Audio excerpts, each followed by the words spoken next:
को शासकीय सेवाओं में 35% आरक्षण और दमोह में रानी दमयंती संग्रहालय की स्थापना का निर्णय बता रहा है कि राज्य सरकार महिला सशक्तिकरण के लिए पूरी तरह प्रतिबद्ध है। सशक्त नारी समृद्ध मध्य प्रदेश। महिलाओं को सशक्त बनाने के लिए लाडली बहना समेत अन्य योजनाओं के माध्यम से न सिर्फ हर महीने पात्र महिलाओं के खाते में सिंगल क्लिक के माध्यम से राशि अंतरित हो रही है, बल्कि स्व सहायता समूह के अंतर्गत लखपति दीदी योजना से भी महिलाएं सशक्त होने के साथ ही आत्मनिर्भर भी बन रही हैं। नारी सशक्तिकरण मध्य प्रदेश सरकार का प्रण। वहीं देवी अहिल्याबाई होलकर के 300वें जयंती वर्ष पर प्रदेश भर में दशहरा के पुण्य अवसर पर शस्त्र पूजन के कार्यक्रम आयोजित कर नारी शक्ति के प्रति सम्मान व्यक्त किया गया। इतना ही नहीं, प्रदेश सरकार द्वारा महिलाओं के सशक्तिकरण के लिए भी निरंतर अभूतपूर्व कदम उठाए जा रहे हैं। वीरांगना रानी दुर्गावती जी की 500वें जन्म जयंती वर्ष पर जबलपुर और दमोह के संग्रामपुर में ऐतिहासिक मंत्री परिषद की बैठक हुई, जिसने महिलाओं के प्रति सम्मान का अनूठा उदाहरण पेश किया। माननीय प्रधानमंत्री श्री नरेंद्र मोदी जी के कुशल मार्गदर्शन और मुख्यमंत्री डॉक्टर मोहन यादव जी के सशक्त नेतृत्व में मध्य प्रदेश नित नए आयाम स्थापित कर रहा है। जय हिंद साथियों, नमस्कार। मैं दिनेश ठाकुर आपके सामने फिर हाजिर हूं इंदौर के विश्वसनीय संस्थान दीप्ति सिंह एकेडमी की तरफ से। मैं आप सबका बहुत बहुत स्वागत करता हूं। वंचित महिलाओं के लिए खुशखबरी आने वाली है। बहुत बड़ी बात आपके लिए आज हम बताने वाले हैं। साथ में संबल योजना 2.0 जब से चालू हुई है तब से बहुत सारे नए किसानों का पंजीयन भी हो चुका है। अब उनको लाभ मिलना शुरू हो जाएगा। साथ में किसानों के लिए कुछ खुशखबरियां हैं, संबल योजना का फायदा मिलेगा। इसके अलावा आज हम आपके लिए लेकर आए हैं प्रधानमंत्री मोदी का संकल्प करने के लिए, सिद्ध करने के लिए मामा का बड़ा बयान। महिला सशक्तिकरण के लिए लगातार कदम उठा रही हैं महिलाएं। जय जवान जय किसान से लेकर जय विज्ञान तक का पूरा नारा। रजिस्ट्री के बाद नामांतरण अभी तक जो नहीं हो रहा था अब शुरू हो जाएगा। इस बात को 1 साल हो चुका है। मामा मोहन यादव जी थोड़ा ध्यान दीजिएगा, ये पटवारी लोग प्रॉपर काम नहीं कर रहे हैं। मोहन सरकार अपनी 1 साल की विफलताओं पर मौन क्यों है? उमंग सिंघार ने आज मोहन यादव को उनका आना दिखाया। मोहन यादव एक तरफ प्रेस कॉन्फ्रेंस में अपने 1 साल की सारी उपलब्धियां गिनवा रहे थे, उधर उमंग सिंघार बोल रहे थे कि मोहन यादव तो विफल सरकार है, इनने कोई सफलता अर्जित नहीं की। इन सब को लेकर आज हम बात करने वाले हैं। साथ में संबल योजना के अंतर्गत 1,73,00,000 से अधिक श्रमिकों को जो लाभ मिला है उनके पंजीयन के बारे में हम डिस्कस करेंगे। मोहन यादव ने कुछ कहा है, इन सब पर बात करेंगे। वक्फ बोर्ड जहां देखो वहीं अपनी जमीन का दावा कर लेता है। वक्फ बोर्ड आपको पता होगा अभी एक बहुत बड़ा देश में वो चल रहा है, एक आंदोलन चल रहा है जिसमें वक्फ बोर्ड को खारिज करने की मांग चल रही है। उसके लिए कमेटी ऑलरेडी बनाई जा चुकी है। क्यों? क्योंकि वक्फ बोर्ड क्या करता है कि कहीं पर भी अवैध मजारे बनवा देता है, फिर वहां पर कब्जा कर लेगा, वहां पे बाउंड्री बना लेगा और वहां पे वक्फ बोर्ड की वो जमीन हो जाती है। ऐसे कई जगह पर ये अवैध कब्जे को देखने के बाद आप देखेंगे वाराणसी में जनता की हुंकार के बाद एक कॉलेज है, वहां पर उस कॉलेज के परिसर में मजारे बना ली गई थी, उसको हटा दिया गया है। आज इस बारे में ये महिला आपके लिए पूरी सतर्कता से बताएगी कि क्या करना है। सब हम बात करेंगे। महिला सशक्तिकरण के लिए कदम उठा रही है सरकार। दिल्ली की महिला को हर महीने मिलेंगे 2100, 2100 रुपए की राशि अब दिल्ली की महिलाओं को मिलने वाली है। अब आप सोचेंगे सर ये हमको क्यों बता रहे हो? हम इसलिए बता रहे हैं 2100 महाराष्ट्र में, 2500 झारखंड में, 2100 दिल्ली में। तो मध्य प्रदेश की महिलाओं ने क्या बिगाड़ा है मामा? वो मामा के भांजे हमारे जो मोहन यादव जी हैं, कम से कम उनसे रिक्वेस्ट है कि हमारे यहाँ की महिलाओं को 1500 तो कर दो। ठीक है, इन सब पर हम चर्चा करने वाले हैं। साथ ही साथ आपको बता देंगे कि अगर आप पढ़ाई कर रहे हैं, आपके घर में कोई बालक बालिका है, सरकारी नौकरी की तैयारी के लिए हमारी टीम लगातार लगी हुई है। नवोदय विद्यालय पढ़ना हो आपको 6वीं 9वीं, तो आप एक एप्लीकेशन डाउनलोड कर लीजिए। कौन सी? Dipti Singh academy. Play store पर जाइए, एप्लीकेशन डाउनलोड कर लीजिए। आपके बालक बालिका पढ़ाई करके अपने भविष्य को संवार सकते हैं।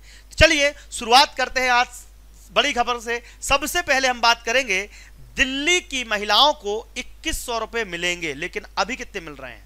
अभी मिल रहे हैं 1000 रुपए। अब चूंकि चुनाव नजदीक आ चुके हैं, हमने ये चीज जरूर देखी है कि जब भी चुनाव पास में आता है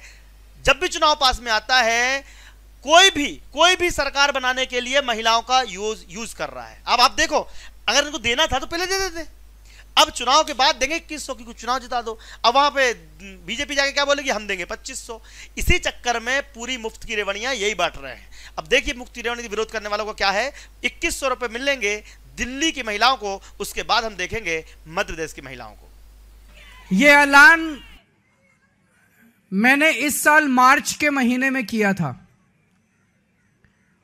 और मुझे उम्मीद थी कि लगभग अप्रैल मई के महीने तक इसको मैं लागू कर दूंगा, लेकिन इन लोगों ने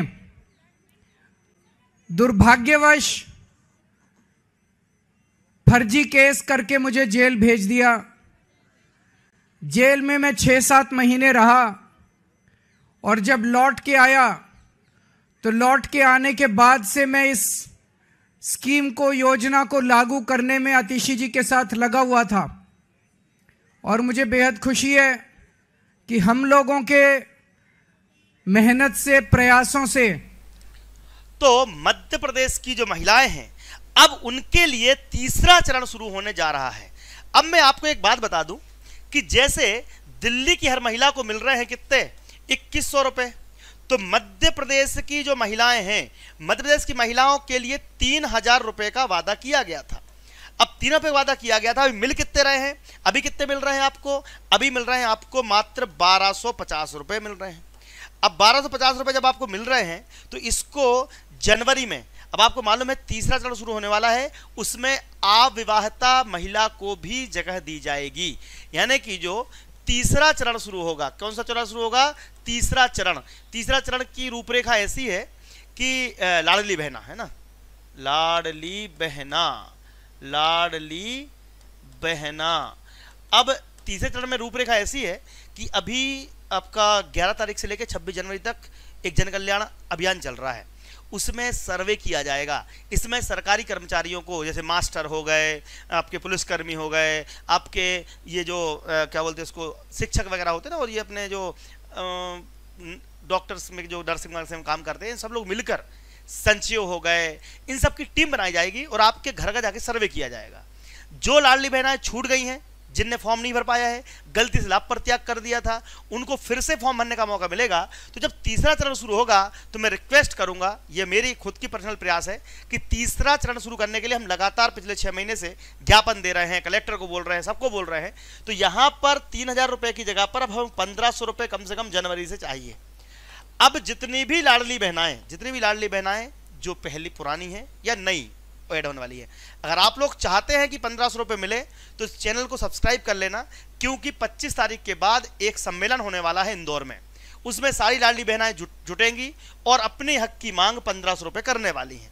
तो आप लोग हमारे चैनल को सब्सक्राइब कर लीजिए ताकि आपका जो सम्मेलन है वो सफल हो पाए, और सभी बहनाओं को ये वीडियो शेयर कर देना ताकि वो लोग भी इंदौर आ सके। जिनको 1500 रुपए करवाने हैं एक बार इंदौर आना पड़ेगा। चलिए अगली बड़ी खबर है महिला सशक्तिकरण के लिए। अब जैसे कि केजरीवाल पैसा दे रहे हैं 2100 रुपए, अब मोहन यादव क्या करें, उनको तो 1250 रुपये देना पड़ रहे हैं। तो उन्होंने कहा कि हम बहुत सारे प्रकार से लखपति दीदी के माध्यम से, लक्ष्मी योजना के माध्यम से, और महिलाओं को उनके जो छोटे छोटे उद्योग धंधे हैं उनमें पैसा देने के माध्यम से हम उनके लिए काम कर रहे हैं। देखिए रोज शाम को मैं आपको न्यूज़ लेकर आता हूँ 6 साढ़े 6 के बीच में, आपके लिए जो भी आपकी जिंदगी जुड़ी हुई सोना चांदी, जैसे सोना चांदी महंगा हो रहा है, इस हफ्ते महंगा होगा, अगले हफ्ते महंगा होगा, ये सस्ता होगा जनवरी में। अब पूरे दिसंबर सोना चांदी महंगा होने वाला है, ठीक है। ऐसे ही रोजगार, दीदी और किसानों की आज संबल योजना, और किसान की बात भी करेंगे। किसानों के लिए भैया फरवरी में मिलेगी आपको राशि, किसान सम्मान निधि, तो अब 2 महीने का इंतजार करना है। हम सब जानकारी देते हैं, तो हमारी जानकारी देने का तरीका कैसा लगता है कमेंट बॉक्स में लिखिएगा, वीडियो को शेयर कीजिएगा। चलिए सुनते हैं मोहन यादव ने नारी सशक्तिकरण के लिए आज क्या कहा। महिला सशक्तिकरण की जो सामान्य अध्यक्ष जी ने कहा है कि लगभग 35% आरक्षण पूरे देश में सबसे ज्यादा हमारी सरकार ने चालू किया। 33% का भारत सरकार का नियम है। अपने यहाँ 26 लाख लाडली बहनाओं को 450 रुपया गैस रिफिलिंग का हम उनको दे रहे हैं। लाडली बहनाओं को 1.29 करोड़ मतलब 1.29 लाख बहनों को अभी तक 19,212 करोड़ रुपया हमने राशि का अंतरण किया है। आपकी जानकारी, जब से सरकार बनी थी सब कह रहे थे कि भाई ये चल नहीं पाएगी, ये लोड पड़ेगा, फाइनेंशियली तकलीफ है, ये हो नहीं पाएगा। हमने ये बात जरूर मानते हैं कि इसका लोड पड़ रहा है, लेकिन लोड पड़ने के साथ साथ सरकार आय के साधन बढ़ाती जाए अपने पैरों पे अपनी वित्तीय व्यवस्थाओं को खड़ा करने के लिए। जब आप आय बढ़ाओगे तो स्वतः ही इन सारी व्यवस्थाओं को संचालित करने में आप समर्थ हो जाते हैं, सक्षम हो जाते हैं। तो स्वाभाविक रूप से हमने इस दिशा में काम किया है कि हमारी तो सशक्तिकरण के लिए प्रयास तो किए जा रहे हैं। आज प्रेस कॉन्फ्रेंस में मोहन यादव अपनी उपलब्धियां गिनवा रहे थे। जहां मोहन यादव अपनी उपलब्धियां गिनवा रहे थे, वहीं एक तरफ उमंग सिंघार, जी हां, उमंग सिंघार ने एक बड़ी बात कह दी। उमंग सिंघार ने कहा कि सरकार अपनी गलतियों पर पर्दा डाल रही है। अब चलो, ये पक्ष की बात हो गई, ये विपक्ष की बात हो गई। मैं दोनों की बात करता हूं। मैं किसी एक सरकार की तरफदारी नहीं कर रहा हूं, लेकिन आप लोग, जितने लोग भी ये वीडियो देख रहे हैं, आप लोग बता सकते हैं कि मोहन सरकार ने काम अच्छा किया या बुरा? क्या मोदी सरकार ने जो वादे किए थे पूरे किए कि नहीं किए? क्या आप सरकार से खुश हैं या नाराज? कमेंट बॉक्स में लिखिएगा। लेकिन उसके पहले उमंग सिंघार के ये जो आरोप लगाए गए हैं उनको सुनते हैं। मैं मानता हूं कि एक साल के अंदर मुख्यमंत्री जन मुद्दों पे चुप रहे। उम्मीद थी मुख्यमंत्री जी जो प्रदेश के मुद्दे हैं उन पे बात करेंगे, लेकिन उनकी जो प्रेस कॉन्फ्रेंस अभी मैं आपके माध्यम से पता पड़ी, जानकारी मिली, जो योजनाएं चल रही थी उन योजनाओं में नया क्या है, वो जो योजनाएं के अलावा आपके सरकार में जो घोटाले हो रहे हैं उस पर मुख्यमंत्री जी मौन रहे। तो मैं मानता हूं कि एक साल के अंदर मुख्यमंत्री जन मुद्दों पे चुप रहे। तो ये प्रदेश के मुख्यमंत्री है मोहन यादव, लेकिन मैं इनको मोहन यादव कहता हूं क्योंकि कभी ये अपना मौन खोलते नहीं। तो आप लोग सब अभी होके आ रहे वहां से प्रेस कॉन्फ्रेंस में, तो उन्होंने भी जो विपक्ष ने मुद्दे उठाए। मैं केवल सरकार की उपलब्धियों की जानकारी नहीं देता हूं, मैं केवल योजनाओं की जानकारी नहीं देता हूं, मैं आम जनता की आवाज को सरकार तक भी पहुंचाता हूं। आपने देखा होगा तीसरा चरण बंद था इतने दिनों से, किसी ने भी आवाज नहीं उठाई। केवल मेरी एकेडमी या मैंने ही आपकी केवल आवाज उठाई और ज्ञापन पे ज्ञापन कलेक्ट्रेट में, भोपाल में, इंदौर में दे देकर इनके कान खा लिए कि तीसरा चरण आपने बोला था शुरू करेंगे। और उसमें देखिएगा अविवाहितों को भी लाभ मिलने वाला है, जिनकी शादी नहीं हुई उनको भी लाडली बहना माना जाएगा, जो 61-62 साल की बुजुर्ग हो गई हैं उनको भी लाडली बहना माना जाएगा। लेकिन शर्त एक है कि आप किसी और अन्य योजना का लाभ तो नहीं ले रहे कहीं। अगर आप किसी और अन्य योजना का लाभ ले रहे होंगे, आपको ऑलरेडी 1000 रुपये महीने मिल रहे हैं किसी और चीज़ से, पेंशन मिल रही होगी, तो आपको नाम नहीं जोड़ा जाएगा। लेकिन जो भी होगा 20 तारीख के सेशन को जरूर ज्वाइन करना हमारे एकेडमी पर, हमारे इसी चैनल पर। इसीलिए बोलता हूँ सब्सक्राइब कर लेना, क्योंकि 20 तारीख को मैं आपको पूरा फॉर्म फिलअप करने का तरीका, क्योंकि फॉर्म आ जाएगा, जब तक अभी फॉर्म नहीं आया है, फॉर्म कैसे भरना है तो मैंने सारे डॉक्यूमेंट आपको बता दिए हैं, डॉक्यूमेंट आप देख लेना। लेकिन 20 तारीख का सेशन मिस मत करना, ठीक है? अब देखो, मैंने क्या कहा था, मैं सबकी बात करता हूं, आपकी बात भी करूंगा, आपके बच्चों की बात भी करूंगा, आपके भविष्य की बात भी करूंगा। और एक बड़ी बात हमारे देश के भविष्य से जुड़ी हुई है, देश के भविष्य से जुड़ी हुई है। वक्फ बोर्ड ने अपना दावा वापस ले लिया। बोलो कहां से? एक कॉलेज था, सब बताएंगे महिला, एक कॉलेज था, उस कॉलेज पर वक्फ बोर्ड ने उसके ग्राउंड में मजारें बना ली और बाउंड्री बना के कब्जा कर लिया। अब वक्फ बोर्ड में लिखा क्या था, वक्फ बोर्ड कानून में क्या लिखा था कि भैया तुम किसी भी जमीन को अपना बना सकते हो, तुमको कोई पूछताछ नहीं होगी। इसी का फायदा उठाते पूरे भारत में कई हजार एकड़ की जमीन, कई हजार एकड़ जमीन इन्होंने कब्जा ली थी। लेकिन हिंदुओं की एकता देखो आप, हिंदुओं ने डायरेक्ट हम यहाँ पर बैठ के हम हनुमान चालीसा पढ़ेंगे, हमारा कॉलेज है, बच्चों ने, छात्रों ने, इस बार युवाओं ने आंदोलन किया और वक्फ बोर्ड को वो फैसला वापस लेना पड़ा। पूरी कहानी इन मैडम की जुबानी सुनिएगा, इन्होंने स्पष्ट रूप से 2 मिनट के अंदर से बता दिया कि आखिर अगर हिंदू एक हो जाएगा तो बड़े बड़े सूरमा भाग जाते हैं। वाराणसी के उदय प्रताप कॉलेज पर वक्फ बोर्ड ने दावा ठोका। छात्रों ने प्रदर्शन किया, धरने पर बैठे, हनुमान चालीसा का पाठ किया। मामला योगी जी के पास गया। जब योगी जी ने वक्फ बोर्ड से कागज मांगे तो वक्फ बोर्ड ने अपना दावा वापस ले लिया। लेकिन अब छात्र अड़ गए हैं। आसपास की जितनी भी मस्जिदें हैं सबके लाउड स्पीकर उतारे जा रहे हैं और सबके कागज चेक किए जा रहे हैं। अब वक्फ बोर्ड दावा करने से पहले 100 बार सोचेगा। जय हिंद। वाराणसी के उदय प्रताप कॉलेज पर वक्फ बोर्ड ने दावा ठोका। छात्रों ने प्रदर्शन किया, धरने पर बैठे, हनुमान चालीसा का पाठ किया। मामला योगी जी के पास गया। जब योगी जी ने वक्फ बोर्ड, तो देखो आपने सुना होगा कि अगर एकता हो तो कुछ भी हो सकता है। अब यहां पर कमेंट बॉक्स में मैं आपसे कहना चाहूंगा कि आप लोग कमेंट में अपने सवाल रखते रहा करो। लाइव जब आते हो ना तो उसका फायदा लिया करो। आप लोग बस बैठ के न्यूज़ देखते रहते हो, भैया ये न्यूज़ देने का जैसा तरीका नहीं है। मैं आपकी भावनाओं को सरकार तक पहुंचाता हूं, मैं आपके जीवन से जुड़ी हुई बातें बताता हूं। रोज हमारे चैनल पर आपको शाम को 6 साढ़े 6 के बीच में डिस्कशन होता है। आप लोग कमेंट बॉक्स में लिखिए। जैसे किसी ने बोला आवास योजना का फॉर्म, लाडली आवास योजना का फॉर्म भी भराया जाएगा। ये जो तीसरा चरण शुरू हो रहा है ना, उसी के साथ में लाडली आवास योजना, जिनको कुटीर नहीं मिली है, जिनके किसानों का लाभ, जिनको किसानों में सम्मान निधि नहीं मिली है, अब नए नाम जोड़े जाएंगे। हर साल यही होता है, हर साल हम आपके लिए वीडियो बना के भी लाते हैं। इसीलिए बोलता हूँ चैनल सब्सक्राइब कर लिया करो। हम पढ़ाई भी करवाते हैं, आपके बच्चे हैं पढ़ाई करने वाले हैं, आपके घर में कोई पढ़ रहा हो तो उनको नवोदय विद्यालय हो गया, स्कूलिंग हो गई, आपकी सरकारी नौकरी, MP पुलिस, पटवारी, वन रक्षक, सबकी तैयारी हम करवाते हैं। तो आप लोग वो भी तो करा करो। हम आपका क्या, मेरा उद्देश्य क्या है, एज अ शिक्षक के नाते आपके अंदर जागरूकता पैदा करना। पूरे भारत में कोई ऐसा वीडियो नहीं बनाता होगा, बस न्यूज़ दे दी चले गए, बल्ला झाड़ लिया। पल्ला थोड़ी झाड़ना है, मुझे आपके मन की बात समझनी है, आपके जीवन को उठाना है, आपके जीवन को बढ़ाना है, इसलिए हम काम कर रहे हैं। देखो एक और नई न्यूज़ निकल कर आई है संबल योजना के तहत। अब आपको पता होगा कि जैसे लाडली बहनाएं हैं, जैसे किसान हैं, ऐसे संबल योजना के अंतर्गत बहुत सारे मजदूर वर्ग के लोग काम करते हैं, उनको लाभ मिलता है। और संबल योजना की अगर बात करेंगे, संबल योजना के अंतर्गत 1 करोड़ से ज्यादा, 1 करोड़ 73 लाख, लगभग 2 करोड़ ही हो गए, पौने 2 करोड़ हो गए, पौने 2 करोड़ से अधिक श्रमिकों का पंजीयन किया गया है। अब आप बोलेंगे सर संबल योजना से क्या बेनिफिट मिलने वाला है, तो पहले हम इनकी बात सुन लेते हैं मुख्यमंत्री जी की, फिर मैं बताऊंगा कि संबल योजना में आपको और क्या लाभ मिलने वाले हैं।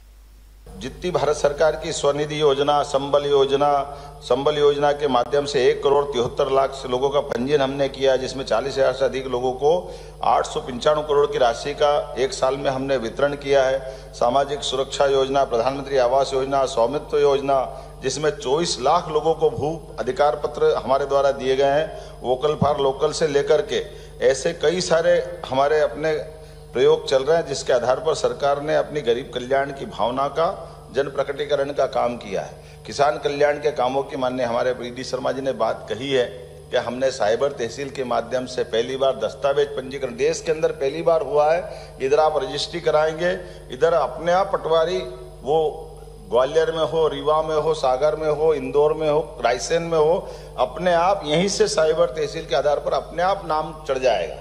आमतौर पर ये 2 विभाग अलग अलग है, रेवेन्यू डिपार्टमेंट अलग है, पंजीयन विभाग अलग है, लेकिन इधर अपन कराएंगे और हो जाएगा।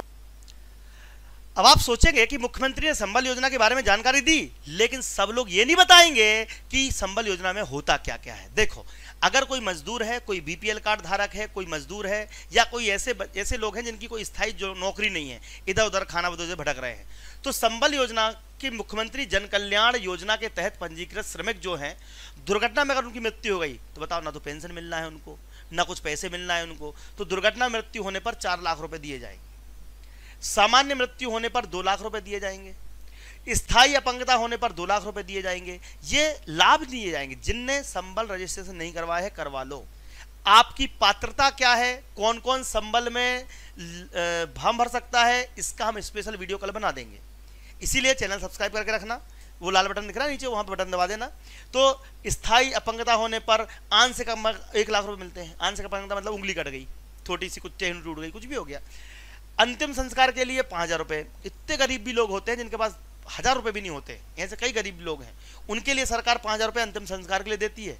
ठीक है, प्रसव पूर्व जांच करने के लिए 4,000 रुपए और प्रसव के बाद 12,000 रुपए। तो ये फायदा मिलता है संबल योजना का। इसमें केवल रजिस्ट्रेशन कराना पड़ता, कोई चार्जेस नहीं है। और ध्यान रखना, कभी भी कोई भी आपसे पैसे मांगे तो पैसे मत देना किसी भी फॉर्म के, क्योंकि सब कुछ निःशुल्क चलता है साहब, सब कुछ निःशुल्क चलता है। हमारा काम है आपको जागरूकता प्रदान करना। कमेंट बॉक्स में देख रहा हूं, सबके कमेंट में आंसर उसके दे दूंगा, लेकिन पहले आप देख लीजिए कि रजिस्ट्री को लेकर 1 साल हो गया, अभी पटवारियों के घोटाले पकड़े गए।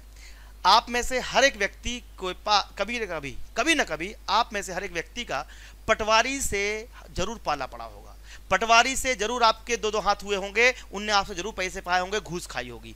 अब आप सोचो कि आपने क्या किया, आपने खेती खरीदी या फिर आपने कोई प्लॉट खरीदा। ठीक है, आपने कोई प्लॉट खरीदा। अब ये खरीदने के बाद क्या होता है कि सबसे पहले क्या होती है, रजिस्ट्री होती है। क्या होती है, रजिस्ट्री होती है। ठीक है, सबसे पहले क्या होती है भैया, रजिस्ट्री होती है। उसके बाद चप्पलें खिंच जाती हैं, जूते खिंच जाते हैं, तहसील के चक्कर काटो, SDM के चक्कर काटो, कोई ना मिले तो ADM के चक्कर काटो, तहसीलदार के पास जाओ, पटवारी के पास जाओ, पटवारी आता जाता रहता है, बोले अभी नहीं होगा नामांतरण के लिए 6-6 महीने, 7-7 महीने, कभी कभी तो साल भर, है कि नहीं? आप लोग सही बोल रहा हूं ना मैं? अगर आप लोग कहीं किसी गांव से हो, किसी किसान, कभी ना कभी पटवारी ने 10,000 रुपये लाओ, 25,000 रुपये लाओ, अरे जिसके घर में खाने के लिए पैसे नहीं है वो 25,000 रुपये कहां से लाएगा साहब। इस बात को ध्यान में रखते हुए ई रजिस्ट्री और पंजीयन को एक साथ कर दिया गया था पिछले साल, यानी कि पिछले इसी साल जनवरी में ये घोषणा की थी मुख्यमंत्री मोहन यादव ने। फिर भी कम से कम 6 महीने तक ये हर जगह पे लागू नहीं हुआ। कुछ तहसीलों में, बड़े बड़े शहरों में ये लागू हो गया, लेकिन अब 1 जनवरी के बाद वापस से ये नए रूल लागू हो जाएंगे। तो सुनते हैं मोहन यादव का बड़ा बयान, और ये फैसिलिटी आपको कैसी लगी कमेंट बॉक्स में जरूर लिखिएगा। किसान कल्याण के कामों की माननीय हमारे प्रीति शर्मा जी ने बात कही है कि हमने साइबर तहसील के माध्यम से पहली बार दस्तावेज पंजीकरण देश के अंदर पहली बार हुआ है। इधर आप रजिस्ट्री कराएंगे, इधर अपने आप पटवारी, वो ग्वालियर में हो, रीवा में हो, सागर में हो, इंदौर में हो, रायसेन में हो, अपने आप यहीं से साइबर तहसील के आधार पर अपने आप नाम चढ़ जाएगा। आमतौर पर ये 2 विभाग अलग अलग है, रेवेन्यू डिपार्टमेंट अलग है, पंजीयन विभाग अलग है, लेकिन इधर अपन कराएंगे और हो जाएगा। और केवल रजिस्ट्री नहीं, बंटवारा परिवार के अंदर भी होता है। संपत्ति का, परिवार का बंटवारा होगा तो बंटवारे में भी सही तरीके से उसके खसरा खतौनी से लेकर के नक्शे के अंदर तरतीब कराने तक का सारा काम उसके अंदर होने वाला है। इसी प्रकार से श्री अन्न को लेकर के 1,000 रुपये प्रति। देखो अभी सब नागरिक जागरूक हो गए। कमेंट में देखो पूछ रहे हैं सब जानकारी, आप लोग भी कमेंट में पूछा करो, जैसे लाइव हो ना इतने लोग पूछो। जैसे एक ने पूछा कि भाई डिलीवरी हो चुकी है और अभी तक पैसा नहीं मिला संबल का, इसके लिए आवेदन बनता है, और आवेदन आपको जिला चिकित्सा अधिकारी के नाम पर आवेदन लिखना पड़ेगा। जिला चिकित्सा अधिकारी को नाम आवेदन दो, आपका काम हो जाएगा। संबल योजना की पूरी जानकारी चाहिए, मैं संबल योजना की पूरी जानकारी भी दूंगा, लेकिन अब आज की खबरें कंप्लीट कर ले, ठीक है। डॉक्टर मोहन यादव जी को सिंचाई परियोजना की सौगात दे रहे हैं, उसके लिए किसान जो है, इस किसान ने एक बड़ी बात कही है, आपको ये बात सुननी चाहिए। किसान ने सिंचाई परियोजना के अंदर, अभी जैसे बुंदेलखंड में नई सिंचाई परियोजना चालू हुई, ओंकारेश्वर में चालू हुई, खंडवा में चालू हुई, यानी कि जहां जहां सिंचाई परियोजना चालू हुई है वहां किसानों की जो फसल है अब 3-3 फसलें निकाल पा रहे हैं। पहले 2 ही फसलें निकालना मुश्किल पड़ती थी, अब 3-3 फसलें निकाली जा रही हैं। देखिए किसान ने किस प्रकार से इनकी बात कही। नाम हजेंद्र सिंह नरगावा है।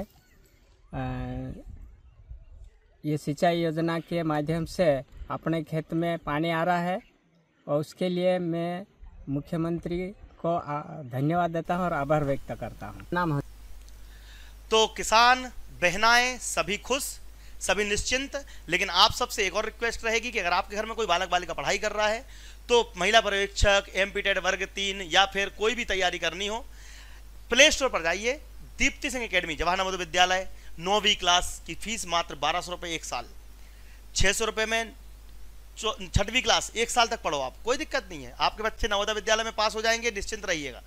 दीप्ति सिंह एकेडमी हमारी एप्लीकेशन डाउनलोड कर लीजिए और यहाँ से आप अपनी पढ़ाई जारी रख सकते हैं। बच्चे देखो मोबाइल तो वैसे ही खेलते रहते हैं, टाइम पास करते रहते हैं, इससे अच्छा है कि कुछ ना कुछ वो पढ़ लें। तो आप हमारी जानकारी कैसी लगती है, संबल योजना के बारे में हम जानकारी पूरी देंगे, स्पष्ट जानकारी।